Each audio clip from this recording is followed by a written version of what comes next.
अस्सलाम वालेकुम जी। अभी अडयाला जेल में खान साहब से मुलाकात हुई है। खान साहब ने जो कल प्रेस कॉन्फ्रेंस की गई थी उसका भी जवाब दिया है।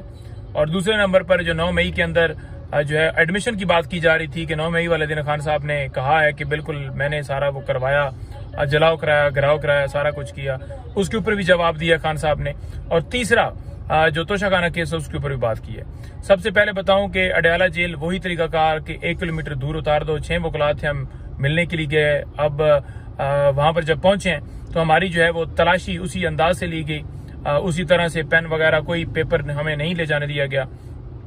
और इसके साथ जो खान साहब के साथ जब मुलाकात होनी थी तो उन्होंने कहा कि जो दरमियान में शीशा होता है वो भी आज नहीं होगा। खैर, हमने कहा चलो अच्छी बात है, एक चीज तो आपने किए गए, शीशा नहीं था, वाकई वो जो शीशा दरमियान में था वो आज उतरा हुआ था, लेकिन टेबल मौजूद था। फासला होता है लेकिन बात कान के साथ लगाकर की जा सकती है। अब ये शीशा कब तक जो है उतरा रहता है ये अब डिपेंड करेगा। सेकंड बात यह है कि बाकी जो सारी सूरत हाल है, मुलाकात का तरीका वो वही है। खान साहब ने 9 मई के हवाले से बात की। उन्होंने कहा कि जो एडमिशन की बात की जा रही है, कोई मैंने एडमिशन यहाँ पर ऐसा नहीं किया, ये गलत खबरें फैलाई जा रही हैं, मेरा मौका बड़ा इसके ऊपर क्लियर है।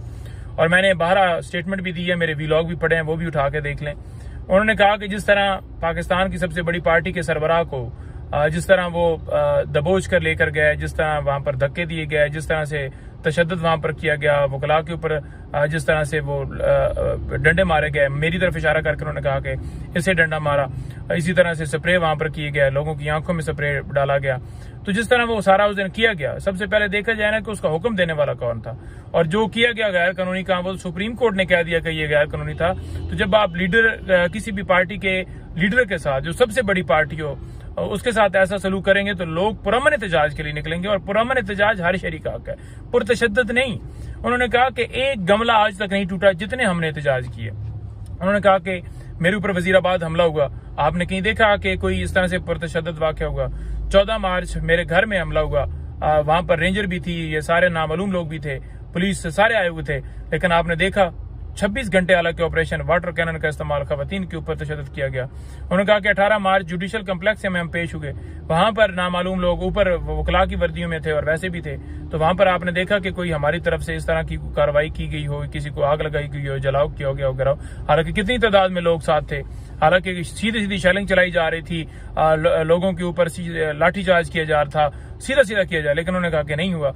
तो उन्होंने कहा कि ये सारी चीजें हुई, नहीं हुआ, तो इस टाइम ही ऐसा मामला क्यों हुआ, इस टाइम ऐसा क्या हुआ जो ऐसा सारा जो है वहां पर ये सारा क्यों? उन्होंने कहा कि बेसिकली ये हमारे ऊपर मलबा डाला गया, ये प्लान के तहत 9 मई हमारे खिलाफ किया गया। तो उन्होंने कहा कि जिस तरह गाड़ियों से लोग उतर रहे थे, जिस तरह सीसीटीवी फुटेजेस जो है, उन्होंने कैपिटल हिल के ऊपर हमला हुआ, उन्होंने सीसीटीवी फुटेजेस के तहत जो किरदार थे उनके खिलाफ कार्रवाई की। उन्होंने कहा हम भी कहते हैं कि कार्रवाई हो, लेकिन जुडिशल कमीशन बनाकर आजाद तहकीकात हो कि कैसे ये सारा मामला हुआ और कौन कौन इसके अंदर किरदार है, और एक मलबा डाल देने का पूरे पाकिस्तान में क्रैकडाउन कर दो, हर बंदे को उठा लो, हर बंदे को अगवा कर लो, पाबंदी लगा दो, बैट पे पाबंदी, खान के नाम पर पाबंदी, तस्वीर के ऊपर पाबंदी है, हर चीज के ऊपर पाबंदी लगा दो। तो ये जो किया जा रहा है ये नजर आ रहा है दुनिया को कि ये प्री प्लान। उन्होंने कहा कि 90% लोग हैं उनकी आवाज कैसे बंद कर सकते हैं। और जो जिस तरह से कल प्रेस कॉन्फ्रेंस की जा रही थी, उन्होंने कहा कि आपने कहा कि ये डिजिटल दहशतगर्द हैं, आपने कहा कि ये सारे जो हैं इनको कैफरे किरदार तक पहुंचाना चाहिए। उन्होंने कहा कि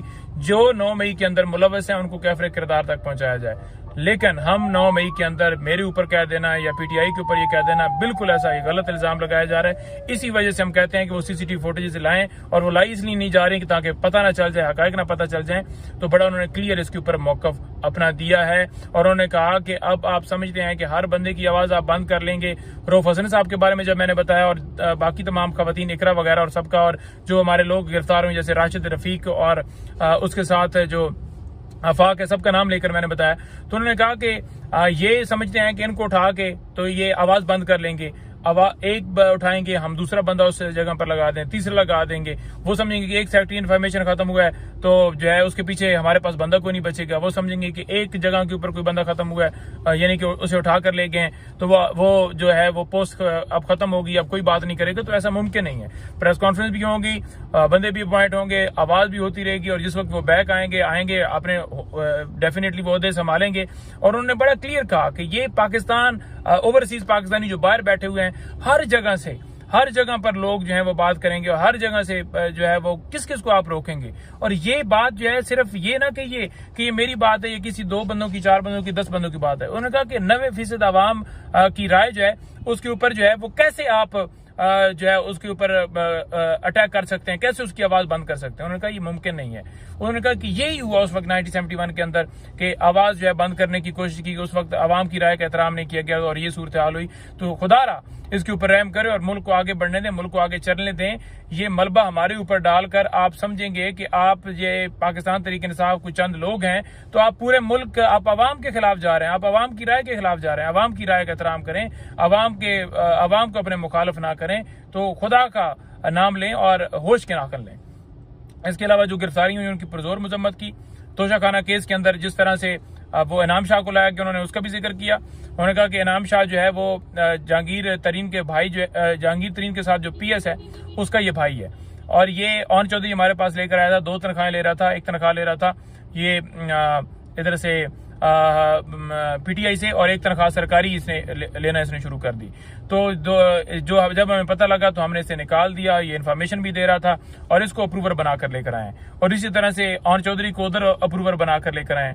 तो उन्होंने कहा कि ये अप्रूवर बनाकर ले आए। अब फॉर एग्जाम्पल एक बंदा मेरे मुखालिफ है तो डेफिनेटली मेरे खिलाफ गवाही देगा, और वो गवाही क्या दे रहे हैं, 2.25 करोड़ का हार है जिसकी कीमत अरबों रुपए लगवा के 3 अरब और ऊपर कोई पता नहीं कितने करोड़, 18 करोड़, उन्होंने सजा दे दी 14 साल। बाद में पता चला कि वो हार तो 2.25 करोड़। वो कैसे पता चला कि जब वो तलाश किया गया घर से, तो वो तो खान साहब के घर में पड़ा हुआ था हार, तो अब भी वैल्यू उसकी 5-7 करोड़ होगी, तो उसमें सजा दे। इसी तरह से अब कोई नए घड़ियां बनाकर लेकर आए, तो खान साहब ने बड़ा क्लियर कहा है कि मैं ऐसे कमरे के अंदर मुझे रखा गया है, जो पंखा बंद होता है तो वो अमन बन जाता है, लेकिन मैं किसी सूरत अपनी ना कौम को झुकने दूंगा, ना खुद झुकूंगा, कभी भी गुलामी मंजूर नहीं करूंगा। और ये पाकिस्तान का हर शख्स, हर पाकिस्तानी ना वो जेलों से घबराता है, ना वो इन कमरों से घबराता है, और ना ही वो गिरफ्तारियों से घबराता है, और वो हर वक्त तैयार हैं। और इंशाअल्लाह ताला खान जो है ने कहा है कि इंशाअल्लाह ताला हमारी जंग ये कानून की बालादस्ती के लिए, हमारे जंग मुल्क को आगे ले जाने के लिए, हमारी जंग जमहूरियत की मजबूती के लिए, और ये जंग जो है तब तक जारी रहेगी जब मुल्क के अंदर कानून आइन की बालादस्ती ना हो, जब हमारा मुल्क तरक्की की राह के ऊपर गामजन जब तक नहीं होगा, तब तक ये हम फाइट करते रहेंगे। बहुत शुक्रिया।